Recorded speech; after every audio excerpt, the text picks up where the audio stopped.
Ladies and gentlemen, boys and girls, children of all ages, welcome to the channel. It's your boy, World of Wrestling, here today to discuss about WWE Money in the Bank 2023 review. This occurred last night or yesterday afternoon. I did not get a chance to actually watch this live, so I do apologize about the tardiness of this review. But my overall opinion about this show, I'd have to say it was a decent show in a sense, but there was something that really blows me away. You got Roman Reigns as your WWE Undisputed Champion, and he's taking an L in a non-title tag team match that goes 32 minutes. Now, the story was great. The match was great. The action in the match was fantastic. I have no complaints about the match. It's just the result of the match that I'm kind of concerned with, because at the end of the day, if you are going to go this route, Roman Reigns suffering an L by Jey Uso and Jimmy Uso, then does that mean Roman Reigns should be losing the WWE Undisputed Universal Championship at SummerSlam? The answer to that would be yes, it should. He should have his reign come to an end. He suffered his first loss in a non-title match, and now he needs to go ahead and lose the championship at SummerSlam. I think it is time for him to lose. But what my concern is they're not going to make him lose. He's going to remain the WWE Universal Champion even past SummerSlam, and he shouldn't. So, I'm not sure. I really am not sure about this, but I have to say the main event was a great one. I don't think it should have been the main event, though. I think Seth Rollins and Finn Balor should have been the main event for the world title. But the Usos and Roman Reigns and Solo Sikoa really do have a stronger storyline. So I guess if you want to take storyline over championship, I guess you can go that route. The show is pretty decent. I would have to say that overall. So let me go into the matches, the results, and also the overall ratings I would give these matches out of 5. So the first match was for the Money in the Bank's men's championship contract. This had LA Knight, Butch, Logan Paul, Ricochet, Santos Escobar, Shinsuke Nakamura, and Damian Priest. This was a shocker for me. Damian Priest actually wins this matchup. I did mention that if Damian Priest won, I would not have an issue with it. LA Knight or Shinsuke Nakamura for that matter. Damian Priest did end up winning this match, but LA Knight was the second closest person to the briefcase of walking away with that briefcase. I think they made a huge mistake with not going with LA Knight, but it's not the biggest mistake because Damian Priest's story with Finn Balor later on in the show plays a big factor. So I actually enjoyed the idea of them going with Damian Priest because of what Finn Balor and Damian Priest has got going on in the Judgment Day. My only issue with the Judgment Day right now is they're looking as if they're falling apart. And I will go into further detail about that because after the next 2 matches, Dominic Mysterio will be going up against Cody Rhodes. This was a load of shit, that match, by the way. But anyway, this match I'm going to give it a 3.5 stars out of 5. Fairly decent Money in the Bank men's championship contract match. I enjoyed it for what it was. Very close to a 4, I would have to say. It would have been LA Knight. I would have taken it and said it was a 4, but Damian Priest is my second pick, so I'm going to make it a 3.5 out of 5 stars. We then had Liv Morgan and Raquel Rodriguez go against Ronda Rousey and Shayna Baszler for the WWE Women's Tag Team titles. This matchup was very weird. First off, I mean, Ronda Rousey, as of late, you would think that she would be a fucking top-of-the-line superstar. She's not much of anything on this show. I don't even know why she's in WWE anymore. And Shayna Baszler and her did not seem to have any problems, at least from what I've been hearing from people's reviews. I have not heard any major situations going on in the shows from week to week of them having any issues with one another. And then all of a sudden, they have Shayna Baszler turn on Ronda Rousey. For what reason? I have no idea. But with that turn, cost them the tag team titles. Liv Morgan and Raquel Rodriguez once again become the WWE Tag Team Champions, giving the titles right back to Liv Morgan and Raquel Rodriguez. Are we going to get an explanation why Shayna Baszler turned on Ronda Rousey? I don't know. Does that mean Shayna Baszler is going to get a push in the singles competition for a women's title? I don't know that either. Hopefully that will be the case. If not, then what was the fucking point of her turning on Ronda Rousey? Because in all honesty, her being teamed with Ronda Rousey makes more sense than her being separated without having a legitimate push. Without the legitimate push by Shayna Baszler, why would you remove her from Ronda Rousey? That's just, to me, is absolutely fucking stupid. But that's just me. Match, I'll give it a 2.5 out of 5 stars because the illogical booking decision of having Shayna Baszler turn on Ronda Rousey with no explanation at all. Not to mention the women's tag team division is absolute shit. Then we have Gunther going up against Matt Riddle for the WWE Intercontinental Championship match. This match was kind of short for what it was. I was a bit surprised that this match only went 7 minutes. Shows here on Wikipedia 7 minutes and 45 seconds. This is a very short match for two guys that have had countless encounters with one another in progress. Which, by the way, Michael Cole actually mentions that during their match, well, them doing their entrances, Michael Cole mentions that Matt Riddle and Gunther did fight each other in progress in London, England, in brutal battles, which is the truth. I've seen them battle each other, and they had some fucking great matches. And for this match to only go 7 minutes and 45 seconds makes absolutely no fucking sense to me. But whatever. Gunther wins by submission. He takes advantage of Matt Riddle's messed up ankle, which they showed everyone how that came about leading into the pay-per-view, since I'm not watching the show week to week because the show absolutely sucks. This match, I will say that this match was a 3 out of 5 stars. Very average matchup overall. Had the match been longer, I would boost it up to maybe a 4 or at least a 3.5. Probably if the match was pushed longer to like 15, 20 minutes, we would have gotten a legitimate match out of these two. I honestly think they should book this match again for a rematch at SummerSlam and see these two go at it for a 20-minute banger and build more off of this to give us more intrigue. If you really want to, have Sami Zayn, Kevin Owens go at it against the Imperium tag team partners. So that's just my viewpoint on that. Next up, we had Cody Rhodes and Dominic Mysterio. 8 minutes and 40 seconds is what it shows on Wikipedia. Cody walks away victorious without a blemish of cheating taking place in this matchup. He wins clean. And Dominic Mysterio doesn't win shit. He ends up losing. That, to me, is a big fucking no-no. We got the Judgment Day falling apart. The only one succeeding here is Damian Priest right now. He's on a hot streak, while everyone else is pretty much sucking dick on the in the group.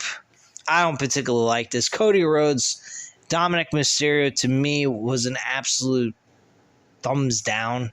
I didn't like this match at all. Very predictable, very obvious. I'm going to give it a 2 out of 5 stars, and I have no interest in Cody Rhodes right now. He is absolute shit. Brock Lesnar did not make an appearance at this pay-per-view. By the way, speaking of appearances, Gunther did have an appearance by Drew McIntyre. Drew McIntyre kicked Gunther's ass for the Intercontinental Championship, so we're probably more likely going to get a Gunther versus Drew McIntyre match for the IC Championship, which I'm fine with because we didn't get the IC Championship match between these two at WrestleMania one-on-one. We added Sheamus in there, which I had no problem with. I thought maybe Sheamus winning the IC Championship and beating Drew McIntyre would have been the smarter idea to go with, but Gunther has been still doing a good job with that title, and him going up against Drew McIntyre will be a nice challenge for Gunther to go up against for his IC Championship. So, yeah, nice little return there. But yeah, Cody Rhodes, Dominic Mysterio, 2 out of 5 stars. Didn't give 2 flying fucks. Brock Lesnar never showed up, never interfered in the match.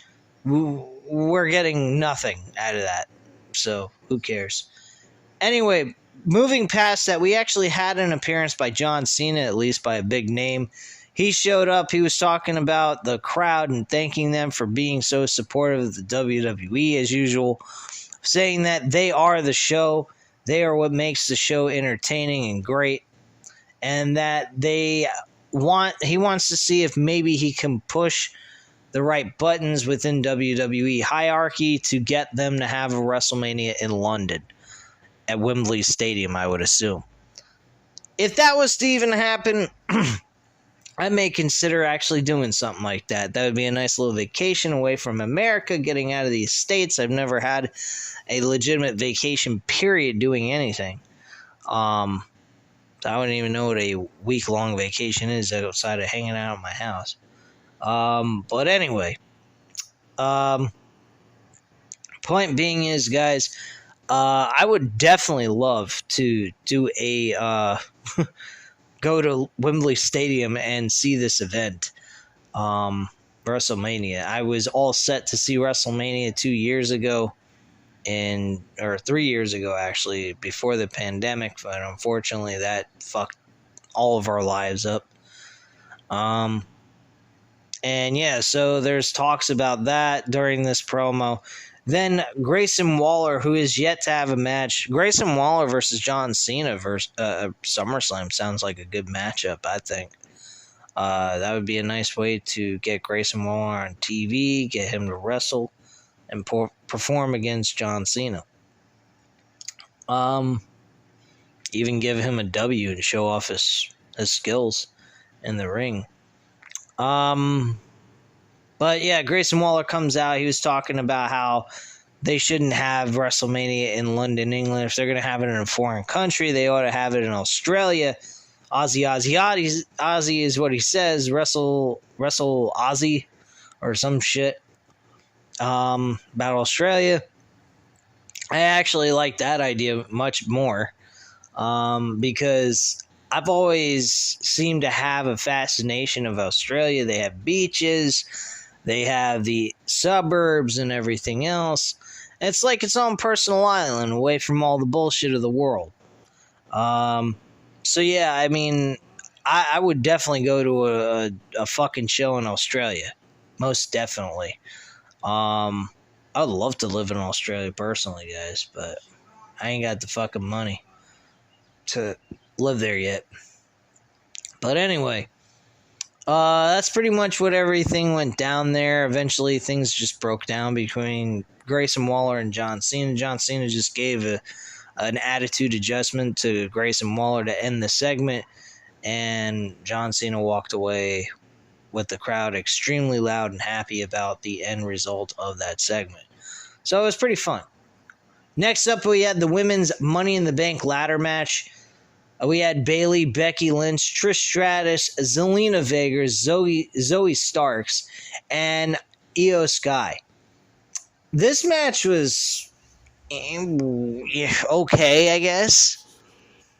The correct person won. The action in the ring was subpar, I would say. I would say it was a 3 out of 5 star, but Io Sky winning, I'm very satisfied with. Zoe Stark winning would have been fine with me as well. They could have had a little grudge between Trish Stratus and Zoe Stark if they really wanted to. So yeah, I thought this match was fairly decent. It was a little subpar though, based on the in-ring action. But the correct person did win the match, so I'm going to give it a 3 out of 5 stars. Next up, we had Seth Rollins defending the World Heavyweight Championship against Finn Balor.